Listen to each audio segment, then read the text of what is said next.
नमस्कार, आप देख रहे हैं वीके न्यूज और मैं दृष्टि उपाध्याय। राज्यसभा में आज 45 नवनिर्वाचित सदस्यों ने शपथ ली।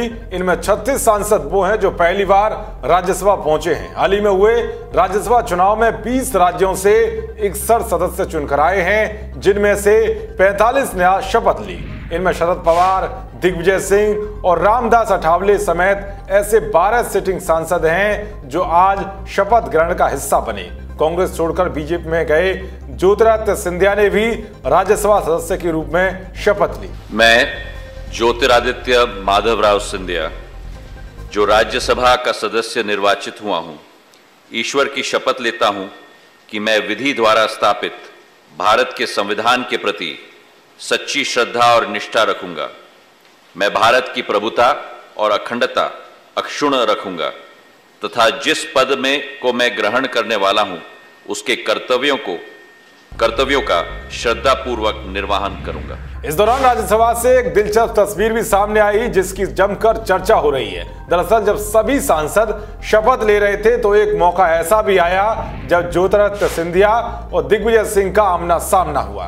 दोनों ने मास्क पहना हुआ था। जब सिंधिया और दिग्विजय सिंह का सामना हुआ तो दोनों ने एक दूसरे के सामने हाथ जोड़कर अभिवादन किया। कांग्रेस छोड़ने के बाद दिग्विजय सिंह और ज्योतिरादित्य सिंधिया कभी आमने सामने नहीं आए हैं, मगर पहली बार राज्यसभा के अंदर सिंधिया का सामना दिग्विजय सिंह से हुआ। इस दौरान वहां कांग्रेस के वरिष्ठ नेता गुलाम नबी आजाद भी मौजूद थे।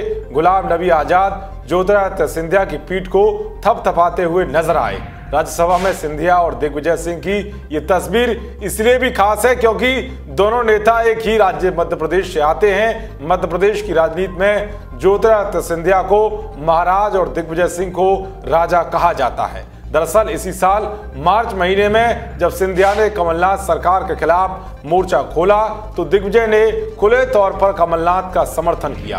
कांग्रेस से सिंधिया की बगावत के पीछे एक वजह राज्यसभा सीट भी थी, जिस पर चुनकर दिग्विजय सिंह आए हैं। दरअसल सिंधिया चाहते थे कि राज्यसभा सीट पर उनका नाम प्राथमिकता पर रखा जाए, लेकिन पार्टी ने उनकी जगह दिग्विजय सिंह को ही तरजीह दी थी। इससे भी सिंधिया खफा थे। खैर, इन तमाम राजनीतिक खींचातान के बीच मार्च में होली के अवसर पर ज्योतिरादित्य सिंधिया ने बड़ा दांव खेलते हुए अपने समर्थक विधायकों के साथ बीजेपी में जाने का फैसला किया था। सिंधिया के इस कदम के बाद कमलनाथ सरकार अल्पमत में आ गई थी और सिंधिया की मदद से बीजेपी ने एमपी में फिर से सरकार बनाने में सफल हो गई। इसके बाद जब राज्यसभा चुनाव का नंबर आया तो सिंधिया को राज्यसभा भेजकर बीजेपी ने उनके नाम भी दिया। साथ ही उनके समर्थकों को भी शिवराज सिंह की कैबिनेट में बड़ी भागीदारी दी गई। भोपाल में मंत्रियों की शपथ के बाद से सिंधिया दिग्विजय सिंह और कमलनाथ पर सीधे अटैक करते हुए नजर आ रहे हैं। देश और दुनिया की तमाम खबरों को पाने के लिए